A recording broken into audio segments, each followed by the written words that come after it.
Tourist family பார்த்தீங்கன்னா ஒரு medium பட்ஜெட்டில் ஒரு 8லேருந்து 10 கோடி எடுக்கப்பட்ட படம் இவ்வளோ பெரிய கலெக்ஷன் நான் சொன்ன மாதிரி ஒரு 75 கோடி அப்படின்றது ஒரு பெரிய சக்ஸஸாக சினிமாவில் பார்க்கப்படுது. இப்போ எந்த அளவு சக்ஸஸ்னா நேற்று வந்து திரு ராஜமௌழி அவர்கள் ட்வீட் பண்ணியிருந்தார்.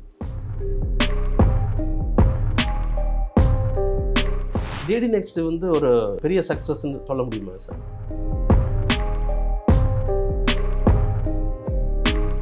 ஒரு ஹீரோவுக்கு வந்து இவ்வளோ கலெக்ஷன் பண்ணியிருக்கு அப்படிங்கன்னு சொல்ல வேண்டிய ஒரு நிர்பந்தம் வந்துருச்சா பெரிய ஹீரோக்களுக்கு? நிர்பந்தத்தை உருவாக்குறாங்க. ஆனால் ப்ரொடக்ஷன் நிறுவனத்து மேலே பயங்கரமான ப்ரெஷர் வந்து ஃபேன்ஸ் போடுறாங்க. எப்படிப்பட்ட ப்ரெஷர்னா அந்த படத்தை வச்சு கம்பேர் பண்ணுறானுங்க, நீ உடனே போஸ்ட் போடு, இல்லைனா நீ வந்து சரியாக பண்ணுறது இல்லை. இப்போ இந்த ஃபேன்ஸோட ப்ரெஷர் தான் ப்ரொடியூசர் மேலே மிக ப்ரெஷர். நான் சொல்கிறது சூர்யா சார் ஃபேன்ஸ் இல்லை, எல்லா ஃபேன்ஸுமே பயங்கரமான ஒரு பிரச்சனை போயிட்டு இருக்கு. தெலுங்கு சினிமாவில் பல பேர் கம்ப்ளைண்ட் பண்ணிட்டு இருக்கிறது ஃபேக்காக நிறைய நம்பர் எக்ஸாசரேட் பண்ண ஆரம்பிச்சிட்டாங்க. எந்தளவு எக்ஸாசரேட் பண்ணுறாங்கன்னா ஒரு கலெக்ஷனை வந்து 20 கோடி 30 கோடி தாண்டி ரிப்போர்ட் பண்ணுறாங்க. அதை வந்து நிறைய ஆர்டிக்கல்லாம் வந்திருக்கு. என்ன இவ்வளோ ஃபேக் கலெக்ஷன் போடுறாங்க, ஒரு ரீசனபிளாக போடுங்க, ஐயோ ஒரு 5% இன்க்ரீஸ் பண்ணுங்க, 10% இன்க்ரீஸ் பண்ணுங்க, நீனே இது 30% இன்க்ரீஸ் பண்ணி போடுற, வேறு வழி கிடையாது. இப்போ தயாரிப்பாளர் ஆகாஷ் பாஸ்கர் வந்து திடீர்னு வந்து நிறைய படங்கள் வந்து சிவகார்த்தின்னு வச்சு எடுத்துறாரு, தனுஷ் வச்சு எடுத்திருக்காங்க. திடீர்னு வந்து அவங்க மேலே ஒரு ரெய்டு அப்படின்னு வரும்பொழுது இந்த படங்களோட நிலைமையெல்லாம் என்ன மாறும்?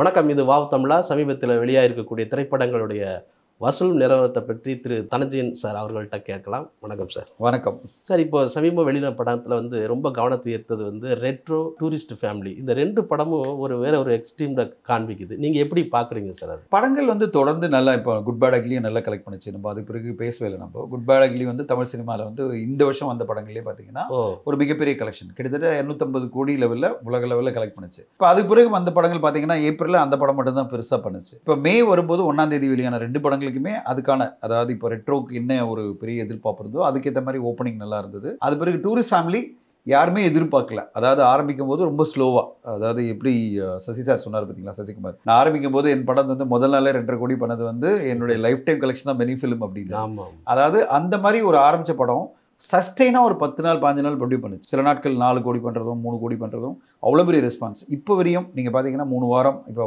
முடிய போகுது, 3 வாரமாகவே அந்த படம் நல்ல கலெக்ஷன் பண்ணிகிட்டு இருக்கு. தமிழ்நாட்டில் மட்டுமே 50 கோடி மேலே தாண்டி பண்ணியிருக்கு. 50-55ன்னு சொல்கிறாங்க. ஆக்சுவல் நம்பர் இன்னும் அவங்க டிக்ளேர் பண்ணல.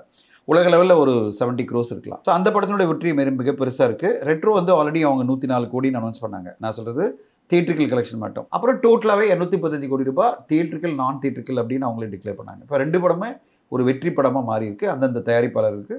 இல்லை டூரிஸ்ட் ஃபேமிலி பார்த்தீங்கன்னா ஒரு மீடியம் பட்ஜெட்டில் ஒரு 8லேருந்து 10 கோடி எடுக்கப்பட்ட படம் இவ்வளோ பெரிய கலெக்ஷன் நான் சொன்ன மாதிரி ஒரு 75 கோடி அப்படின்றது ஒரு பெரிய சக்ஸஸாக சினிமாவில் பார்க்கப்படுது. இப்போ எந்த அளவு சக்ஸஸ்னா நேற்று வந்து திரு ராஜமௌழி அவர்கள் ட்வீட் பண்ணியிருந்தார் இந்த படத்தை பற்றி, டூரிஸ்ட் ஃபேமிலி பற்றி. அவர் அவ்வளோ அழகாக சொல்லியிருந்தார். அதாவது ஒரு சினிமா எப்படி இருக்கணுன்றதுக்கு ஒரு பெஞ்ச் மார்க் மாதிரி இந்த படம் இருந்திருக்கு. ஒரு சின்ன பட்ஜெட்டில் எடுக்கப்பட்ட படம் இவ்வளோ பேர் இவ்வளோ சூப்பராக ரசிக்கிற மாதிரியான ஒரு படத்தை கொடுத்துருக்காரு அப்படின்னு. இத்தனைக்கும் அவர் வந்து சப்டைட்டில் பார்த்துருக்காரா அப்படின்னு தெரியாது, ஆனால் அவருக்கு அவ்வளோ தொழில் ரீச் ஆயிருக்கு அந்த படம். ஸோ அதை வந்து அவ்வளோ அப்ரிஷியேட் பண்ணி பேசணும்னு எல்லாருமே ஆச்சரியப்பட்டாங்க. ஏன்னா ராஜமௌழி சார் ஒரு இந்த படத்தை, அதாவது பெரிய படத்தை பார்க்குறது எல்லாம் எதிர்பார்க்கலாம். அவர் பிஸி ஷெட்யூல் இருக்கார், அவரோட அடுத்த படம் ஷூட்டிங் போயிட்டுருக்கு. ஆனால் இந்த படத்தை கொண்டாடி இருக்காரு ஒரு டூரிஸ்ட் ஃபேமிலியை. அப்போது எந்தளவு இந்த படம் ஒரு தாக்கத்தை ஏற்படுத்திஇருக்குன்னு பார்க்கலாம். இந்த சைடில் எவ்வளோ பேர் என்ன சொன்னாலும் சரி, ரெட்ரோ படத்துக்கான வசூல் வந்திருக்கு. அதனுடைய வெற்றின்றது மிக பெருசாக இருக்குது. இந்த படங்களை தவிர இப்போ லாஸ்ட் வீக் பார்த்தீங்கன்னா 4 படம் வந்திருக்கு. அதில் மாமன் படம் வந்து ஒரு ஃபேமிலி ஆடியன்ஸை நல்லா அட்ராக்ட் பண்ணியிருக்கு. இப்போது டிடி நெக்ஸ்ட் லெவல் ஒரு ஹாரர் காமெடியில் அந்த படத்துக்கான ரெஸ்பான்ஸ் வந்துட்டுருக்கு. இதுதான் வந்து தமிழ் சினிமாவில் இந்த மாதம் நடந்துட்டு இருக்கிற விஷயங்களை பார்க்கலாம். டிடி நெக்ஸ்ட் வந்து ஒரு பெரிய சக்ஸஸ்ன்னு சொல்ல முடியுமா சார்? ரொம்ப ஏர்லி இப்போ நம்ம சொல்ல முடியாது, ஏன்னா 4 நாள் தான் இருக்குது. இப்போ 5ஆவது நாள் நம்ம பேசிகிட்டு இருக்கோம். அந்த படத்தினுடைய கலெக்ஷன் வந்து முதல் 3 நாட்களில் ஒரு 10 கோடி 10.5 கோடி அப்படின்னு சொல்கிறாங்க. இப்போ வந்து ஒரு 12 கோடி பண்ணியிருக்கலாம். இது வந்து ஒரு 30-40 கோடி பண்ணும்போது நான் பெரிய லெவலில் ரெஸ்பான்ஸ் சொல்லலாம். மாமன் படம் வந்து முதல் 3 நாட்களில் ஒரு 8-9 கோடி சொல்கிறாங்க. நேற்று நல்ல சஸ்டெயினாக இருக்குது அந்த படம். அந்த ஃபேமிலி ஆடியன்ஸ்லாம் வந்து இது பண்ணுறாங்க. அந்த படம் பெட்டராக பண்ணுது அப்படின்னு கூட சொல்கிறாங்க. ஸோ அதனால் இந்த வாரம் போகும்போது தான் நம்மளுக்கு தெரியும் இந்த 2 படங்களும் எந்த அளவு வணிக ரீதியில் மிகப்பெரிய வெற்றி அடைஞ்சதா இல்லை ஆவரேஜா அப்படின்னு நம்ம சொல்ல முடியும். ஏன்னா ஒரு 10 days நம்ம கொடுக்கணும். ஒரு 10 days கொடுத்தா தான் நம்மளுக்கு ஒரு ஜட்ஜ்மெண்ட் வரும். பெரிய பட்ஜெட் படங்களுக்கு அப்படி கிடையாது. ஓப்பனிங் கொண்டு வர படங்களுக்கு 5 நாட்கள் தான் முடிவு பண்ணும்.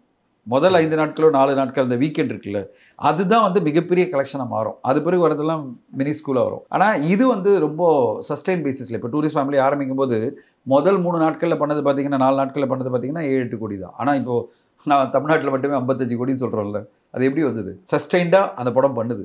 ஸோ 4 நாட்களை மட்டும் நம்பி இருக்காது. ஒரு குவாலிட்டியான கண்டென்ட் ஒரு படங்கள்லாம் பார்த்தீங்கன்னா ஒரு 4 நாட்கள் கலெக்ஷன் நம்பி இருக்காது. ஆனால் பெரிய படங்கள் எல்லாமே ஒரு 5 நாட்களை நம்பி இருக்கும். மிகப்பெரிய கலெக்ஷன் வந்து அந்த ஓப்பனிங் வரும் பார்த்தீங்களா, அவங்க ஃபேன்ஸ் எல்லாம் வந்து பெரிய கலெக்ஷன் கொடுப்பாங்க. அதனால் எல்லாருமே பெரிய படங்கள் வரும்போது ஓப்பனிங் வீக் ரொம்ப ரொம்ப முக்கியம். மீதி கண்டென்ட் ட்ரிவன் படங்களுக்கெல்லாம் லாங் டேர்மில் சஸ்டைனபிள் பேஸில் அந்த படம் ஓடுதான்றது தான் முக்கியம். ரொம்ப நாளைக்கு அப்புறம் வந்து ஒரு மவுத் டாக் வேல்யூ வந்து டூரிஸ்ட் ஃபேமிலிக்கு இருந்ததுன்னு சொல்லலாம் சார். கண்டிப்பாக மிகப்பெரிய லெவலில். அதான் நான் சொல்கிறேன், ஒரு 3 வாரம் சஸ்டைன் பண்ணுறதுலாம் நம்ம பார்க்கல. குடும்பஸ்தன் படத்துக்கு அது மாதிரி நடந்தது. இப்போ குடும்பஸ்தன் படம் பிறகு ஜனவரியில் வந்த படம், அது பிறகு மே மாதம் இந்த படம் தான். அந்த மாதிரி சஸ்டெயின் பேசிஸில் 3 வாரமாக அப்படியே கண்டினியூ பண்ணி ஓடிட்டே இருக்கிறதும் எவ்ரிடே கலெக்ஷன் வரதும் பார்த்தீங்கன்னா டூரிஸ்ட் ஃபேமிலி தான். எவ்ரிடே கலெக்ஷன் தான் பெரிய லெவலில். அந்த படத்துக்கான கலெக்ஷன் இப்போ நீங்கள் 5 கோடி 6 கோடி இல்லை, அந்த படத்தினுடைய பட்ஜெட்டுக்கு எவ்ரிடே 2 கோடி வந்தாலும் பெரிய விஷயம் தானே. நான் சொல்ல வருது அந்த அளவு கலெக்ஷன் வந்ததோடு தான் இன்றைக்கி வந்து தமிழ்நாட்டில் மட்டுமே அது 54 கோடி 55 கோடின்றாங்க. அதாவது முதல் 18-19 நாளில். ஸோ இந்த படம் வந்து வேர்ட் ஆஃப் மவுத்தில், அதாவது எல்லா ஆடியன்ஸும் பேசி பார்த்துட்டே இல்லையா அந்த படத்தை பார்த்துட்டே இல்லையா அப்படின்னு சொல்லிட்டு, அதை விட ரிப்பீட் ஆடியன்ஸ் அந்த படத்துக்கு நிறைய வந்துட்டே இருக்காங்க. தியேட்டரில் போய் ஃபேமிலியோடு திருப்பி பார்க்கணும், இன்னொரு தடவை பார்க்கலாம் அப்படின்னு ஒரு ஆசைப்பட்டு அந்த படத்தை வந்து திரையரங்கில் போய் பார்க்குறாங்க. அதனால தான் இவ்வளோ பெரிய வணிக வெற்றி அந்த படம் அடைஞ்சிருக்கு. இப்போது ரெட்ரோவுக்கு வந்து நீங்கள் 235 கோடி நம்ம சொல்லியிருந்தோம். அதை வந்து பல இணையதளங்களில் பார்த்தீங்கன்னா அதுக்கு எதிராக வந்து இது வந்து ஃபேக் வசூல் அப்படிங்கிற மாதிரி ஒரு பேச்சு போய்கிட்டே இருக்குது. அது எதனால் போகுது? பார்த்தீங்களா அது பார்த்தீங்களா அந்த மாதிரி வணிக அப்படி சொல்கிறாங்களா? ஆக்சுவலி என்ன, அவங்க வந்து சரியாக அந்த போஸ்ட்டை படிக்காமல் சொல்கிறாங்க. அந்த போஸ்டரில் அந்த ப்ரொடக்ஷன் நிறுவனம் ரொம்ப தெளிவாக 2D என்ன சொல்லியிருக்காங்க, இது வந்து பாக்ஸ் ஆஃபீஸ் ப்ளஸ் நான் தியேட்டர்கள். நான் தியேட்டர்கள் அப்படின்னா நாங்கள் என்னென்ன வியாபாரம் பண்ணோம், வியாபாரம் என்ன பண்ணோம், மியூசிக் ரைட்ஸு, ஆடியோ பெரிய விலைக்கு விற்றுருக்கோம், சேட்டலைட் வந்து ஒரு டீல் பண்ணியிருக்கு, டிஜிட்டல் பெரிய விலைக்கு ஏற்கனவே வித்தாச்சு. அது பிறகு வந்து ஹிந்தி டப்பிங், அதாவது நார்த் இந்தியன் லாங்குவேஜ் சொல்லுவாங்க, ஹிந்தி நார்த் இந்தியன் லாங்குவேஜினுடைய சேட்டலைட் ரைட்டை ஒரு பெரிய விலைக்கு விற்றுருக்காங்க. இதெல்லாம் சேர்த்து தான் அவங்க என்ன சொல்கிறாங்க, தியேட்டர்கள் அப்படின்றது வேர்ல்டு வைட் தியேட்டர்கள், உலக லெவலில் தியேட்டர்கள் ரைட், தமிழ்நாடு, கேரளா, கர்நாடகா, ஆந்திரா எல்லாம் சேர்த்து நம்ம சொல்கிறோம். இப்போ எல்லாம் சேர்த்து ஆந்திரா தெலுங்கானா சேர்த்து ப்ளஸ் கர்நாடகா, கேரளா, தமிழ்நாடு ப்ளஸ் ஓவர்சீஸில் இருக்கிற பல நாடுகளில் இந்த படம் வெளியாகி இருக்குது. எல்லா கலெக்ஷனும் சேர்த்து ஒரு கிராஸ் கலெக்ஷன் அவங்க முதலே வந்து ஒரு 104 கோடி போட்டிருந்தாங்கன்னா ரெவென்யூ ஷேராக ப்ரொடியூசருக்கு ஒரு 40 கோடி வந்திருக்கும். இப்போது அது இல்லாமல் நாங்கள் வந்து 100 கோடி 104 கோடி அது கிராஸ் பண்ணியிருக்கு. ப்ளஸ் நாங்கள் வந்து ஒரு 131 கோடி ரூபாய் நான் தியேட்டர்கள் பண்ணியிருக்கோன்றதான் அவங்க சொல்கிறாங்க. ஓகே, அந்த 134 கோடி ரூபாய் யாருமே டிஸ்பியூட் பண்ண முடியாது, எது நான் தியேட்டர்கள். ஏன்னா எல்லாருக்குமே தெரியும், சூர்யா சார் வரும்போதே அவருக்கு வந்து ஒரு பெரிய மார்க்கெட் இருக்குது நான் தியேட்டர்களில். டிஜிட்டல் பெரிய விலைக்கு போகும், ஹிந்தி டப்பிங் பெரிய விலைக்கு போகும், மியூசிக் ரைட்ஸ் பெரிய விலைக்கு போகும், சேட்டலைட் பெரிய விலைக்கு போகும். அப்போ எல்லாம் சேர்ந்து வரும்போது அந்த 131 கோடி ரூபாய் வந்து கேரண்டி. இங்கே 104 கோடி ரூபாய் அவங்க கிராஸ் வசூல் சொன்னாங்க, ரெண்டு சேர்த்து அவங்க 235 கோடி. இது புரியாதவங்க தான் இது ஃபேக் ரிப்போர்ட்லாம் போடுறாங்க அப்படின்னு. ஒழுங்காக படி, ஐயோ அவங்க போஸ்ட்லேயே போட்டிருக்காங்க, கிளியராக போஸ்ட்டில் போட்டிருக்காங்க, தியேட்டர்கள் ப்ளஸ் நான் தியேட்டர்கள் டோட்டல் ரெவென்யூ அப்படின்னு அவங்க போடுறாங்க. ஸோ உனக்கு அது தெரியலன்னா கிளாரிஃபை பண்ணிக்கோ, இது எப்படி வந்தது எனக்கு பிரேக்கப் கொடுன்னு சொல்லு, அதெல்லாம் ஓகே. இது ஃபேக்குன்னு சொல்கிறது வந்து உனக்கு எந்த உரிமையும் கிடையாது நான் சொல்லுவேன். அது ப்ரொடக்ஷன், எல்லா மீதி ப்ரொடக்ஷன் நிறுவனங்கள்லாம் போஸ்ட்டை போடும்போது அதை கொண்டாடினே இல்லையா, எந்த ஒரு நிறுவனமாவது ஒரு போடும்போது பாக்ஸ் ஆஃபீஸ் கலெக்ஷன் போட்டாலோ இல்லை டோட்டல் கலெக்ஷன் வந்து வேர்ல்டு வைடு இவ்வளோ கலெக்ஷனாக இருக்குன்னு போடும்போது நீங்கள் ஏதாவது டிஸ்பியூட் பண்ணிங்களா, கொண்டாடினீங்களா இல்லையா? அது இது போடும்போது என்பட்டு உங்களுக்கு என்ன கோவம் வருது? ஸோ இது எல்லாமே, அதாவது சில பேர் அதாவது எப்படியாவது ஒரு ஏதாவது விஷயத்தை குறை சொல்கிறதுக்காக பேசுகிறவங்களை தவிர உண்மை என்னென்னா அவங்க ரொம்ப தெளிவாக அழகாக தியேட்டர்கள் நான் தியேட்டர்கள் சேர்த்து இவ்வளோ அமௌண்ட் பண்ணியிருக்கின்றது ஓப்பனாக சொல்லுங்கள். இப்போது இதை எல்லாத்தையும் தாண்டி சார், ஒரு ஹீரோவுக்கு வந்து இவ்வளோ கலெக்ஷன் பண்ணியிருக்கு அப்படிங்கன்னு சொல்ல வேண்டிய ஒரு நிர்பந்தம் வந்துருச்சா பெரிய ஹீரோக்களுக்கு? நிர்பந்தத்தை உருவாக்குறாங்க.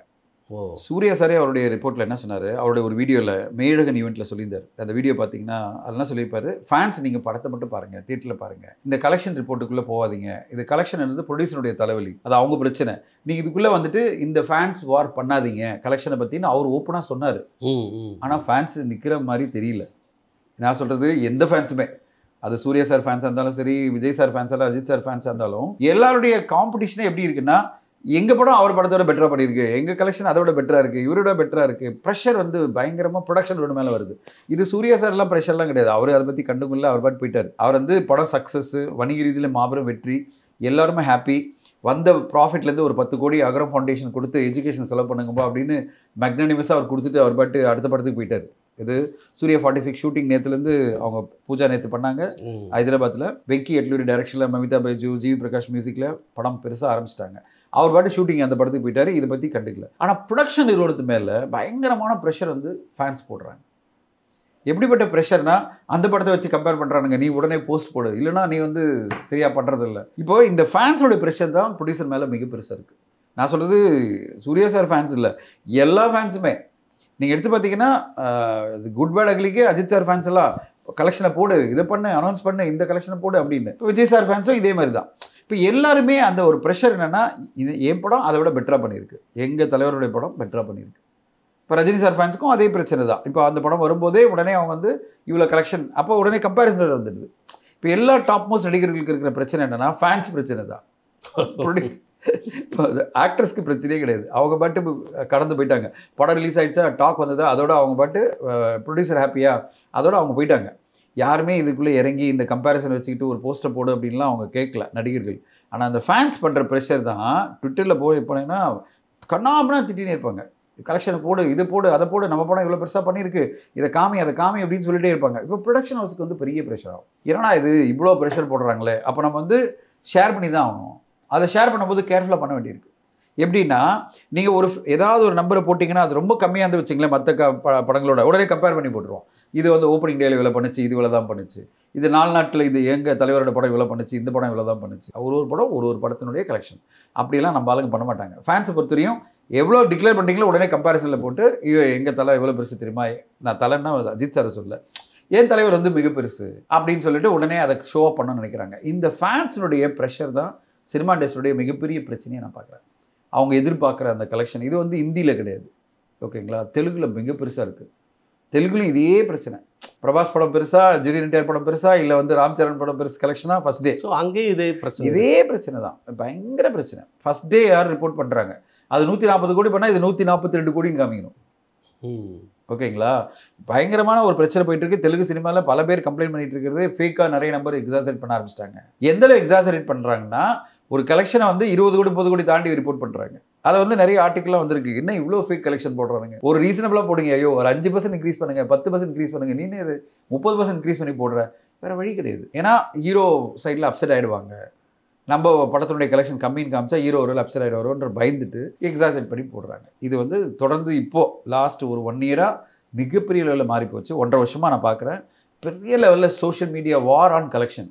இந்த வார் வந்து ப்ரொடக்ஷன் ஹவுஸ் பண்ணுறது இல்லை, நடிகர்கள் பண்ணுறது இல்லை, இந்த ஃபேன்ஸ் உட்காந்துட்டு இதை பெரிய வாராக பண்ணி இப்போ வேறு வழி இல்லாமல் ப்ரொடக்ஷன் ஹவுஸை கம்பல் பண்ணுறாங்க. இப்போ ப்ரொடக்ஷன் ஹவுஸும் வேறு வழி இல்லாமல் சரி ஓகே ஏதோ ஒரு வகையில் நம்ம ஃபேன்ஸையாவது திருப்திப்படுத்தலாம், அவனுக்கு திட்டிட்டு போட்டோம், நம்ம பாட்டு நம்ம ஃபேன்ஸாவது ஹாப்பி ஆகட்டும்னு சொல்லிட்டு எல்லாருமே என்ன நம்பர் ரிப்போர்ட் பண்ண வேண்டியிருக்குன்னா, சமீபத்தில் ஒரு தமிழ்நாடு கலெக்ஷன் ரிப்போர்ட்டை ஒருத்தர் வந்து பதிவு பண்ணியிருந்தார் ஒரு படத்துக்கு, சொல்ல வேணாம், எல்லாரும் ஷாக் ஆகிட்டாங்க, இன்னும் அது எல்லாருமே வேற ஒரு நம்பர் சொன்னால் திடீர்னு இவ்வளோ நம்பர் பெருசாக சொல்கிறாரு அப்படின்னு. இப்போ எனக்கே ஷாக் ஆச்சு, அவர் அப்படிலாம் போடக்கூடிய ஆளே இல்லை, எப்படி இவ்வளோ எக்ஸ்ட்ரா போட்டார் கலெக்ஷன் ரிப்போர்ட்டை அப்படின்னு நம்மளுக்கே தோணுச்சு. நம்ம போய் கேட்டோம்னு வச்சிங்களேன், சார் ஆக்சுவலி ஆச்சு சார் அப்படின்னாங்கன்னா நம்மளுக்கு பிரச்சனை ஆகிடும். சார் எல்லாம் விட்டாச்சு. ஆனால் எல்லாரும் என்னன்னாங்க, சார் கொஞ்சம் இன்க்ரீஸ் பண்ணி போடலாம் சார், ஒரேடியே 25 கோடியெல்லாம் இன்க்ரீஸ் பண்ணி போட்டிருக்காரு அவர் அப்படின்னாங்க. நான் சொன்னேன் கண்டுக்காதீங்க, அவர் போட்டார் விட்டுருங்க அப்படின்னு. ஸோ இவ்வளோ ப்ரெஷர் இருக்குது எல்லாருக்குமே இவ்வளோ ப்ரெஷர் இருக்குது. எப்படியாவது நம்ம ஹீரோவை வந்து நம்ம ஹாப்பி பண்ணி ஆகணும். நம்ம வந்து ப்ரொடக்ஷன் ஹவுஸுக்கு இருக்கிற ப்ரெஷர் வந்து ஃபேன்ஸ் ஹாப்பி பண்ணிட்டா ஹீரோ வந்து ஒன்றும் பிரச்சனை பண்ண மாட்டான்ற ஒரு ப்ரெஷர் தான் இன்றைக்கி எல்லா பெரிய நடிகர்களுக்கு இருக்கிற ஒரு பெரிய இஷ்யூவாக நான் பார்க்குறேன். இப்போ தயாரிப்பாளர் ஆகாஷ் பாஸ்கர் வந்து திடீர்னு வந்து நிறைய படங்கள் வந்து சிவகார்த்தின்னு வச்சு எடுத்துறாரு, தனுஷ் வச்சு எடுத்திருக்காங்க. திடீர்னு வந்து அவங்க மேலே ஒரு ரெய்டு அப்படின்னு வரும்பொழுது இந்த படங்களோட நிலைமையெல்லாம் என்ன மாறும்? எனக்கு தெரிஞ்சு இது வந்து நம்ம 100% நம்மளுக்கு டீட்டெயில் தெரியல. இடி ரெய்டுன்றது வந்து பார்த்திங்கன்னா பல தடவை நடந்திருக்கு, பல பேருக்கு நடந்திருக்கு. அவங்களாம் படம் எடுத்துட்டு தான் இருக்காங்க. அவங்களுக்கு வந்து அடுத்தடுத்த கட்டம் அவங்க இயங்கிட்டு தான் இருக்காங்க. அரசியலும் சரி, இதுலேயும் சரி, பிஸ்னஸ்லையும் பார்த்திங்கன்னா பல பேர் மேலே இடி ரைட்லாம் வந்திருக்கு. ஆனால் அவங்கெல்லாம் வந்து க்ளோஸ் ஆகிடலாம் போயிடல. அடுத்த கட்டமாக வந்து நடந்து போயிட்டு நீங்கள் எத்தனை இடி ரைட் பார்த்துருக்கீங்க? எவ்வளோ இடி ரைட் வந்து எஜுகேஷனல் இன்ஸ்டியூஷன் மேலே நடக்குது, கரெக்டுங்களா? எத்தனை எஜுகேஷன் இன்ஸ்டியூட்டில் வந்து இடி ரைட் பண்ணாங்க, இந்த பணம் எப்படி வந்தது, அந்த பணம் எப்படி வந்தது அப்படின்னு சொல்லிட்டு பல கம்பெனியில் இடி ரைட் பண்ணியிருக்காங்க. அந்த கம்பெனியில் ரன்னாமல் இருக்கா, இல்லை அந்த எஜுகேஷன் இன்ஸ்டியூஷன்லாம் வந்து க்ளோஸ் பண்ணிட்டாங்களா? அதெல்லாம் கிடையாது. அப்போ ரன் ஆகிட்டே தான் இருக்கும். இது வந்து ரெய்டுன்றதை விட நான் என்ன சொல்லணும்னா என்கொயரி. அவங்களுக்கு ஏதோ ஒரு டிப்பு கிடச்சிருக்கலாம், ஒரு அமௌண்ட் எப்படி வந்தது, இந்த அமௌண்ட்டுக்கான காரணம் கொடுங்க, அதை டீட்டெயில் கொடுத்துட்டு முடிஞ்சு போச்சு. அதாவது நான் இவ்வளோ இப்படிலாம் எனக்கு வந்து இன்வெஸ்ட்மெண்ட் இவ்வளோ வந்திருக்கு, இங்கிருந்துலாம் இவ்வளோ இன்வெஸ்ட்மெண்ட் வந்திருக்கு, அதுக்கு சரியான முறையில் நான் ட்ரான்ஸ்ஃபர் வந்திருக்கு. ஏன்னா இன்றைக்கி இருக்கிற காலகட்டத்தில் என்னென்னா எல்லா ஆர்டிஸ்ட்டுமே ஆர்டிஜிஎஸ்ல தான் வாங்குறாங்க, டிஜிட்டலில் வாங்குறாங்க. அப்போ டிஜிட்டலில் பணம் கொடுக்குறதெல்லாம் அஃபிஷியலாக போயிட்டே இருக்கும்போது பணம் வர்றதும் அஃபிஷியலாக தான் வந்தாகணும். கரெக்டுங்களா? நீங்கள் ஆர்டிஜிஎஸ்லாம் கொடுக்கணுன்னா உங்களுக்கு ஆர்டிஜிஎஸ்ல பணம் வரணும். ஆர்டிஜிஎஸ்ல பணம் வரும்போது அது எந்த சோர்ஸில் வந்திருக்குது கவர்மெண்ட்டுக்கு நல்லா தெரியும்.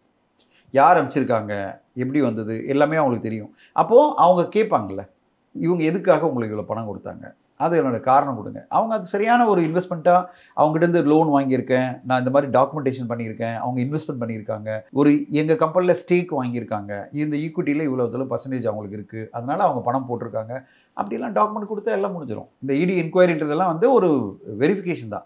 அந்த வெரிஃபிகேஷனுக்கு அவங்க சரியான விளக்கங்கள் கொடுத்துட்டாங்கன்னா எந்த பிரச்சனையும் வராது. அது எக்ஸாக்ட் டீட்டெயில் நம்ம தெரியாமல் நம்ம வெளிலேருந்து பேசும்போது இதை தான் நான் சொல்ல முடியும்.